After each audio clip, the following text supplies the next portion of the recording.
Сәлем достар, екі түрлі капустадан салат жасайын деп жатырмын. Всем привет! Я готовлю салат из брокколи цветной капусты.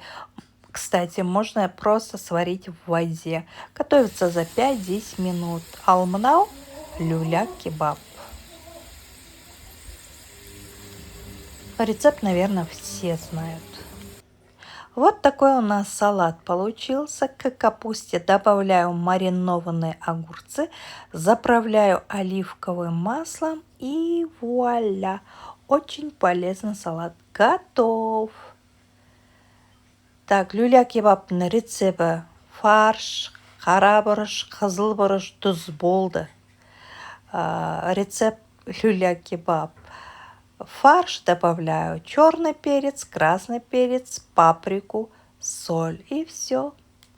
Картошку заправляю тоже специальной приправой. Есть такая приправа для картошки. Вот такой у нас ужин.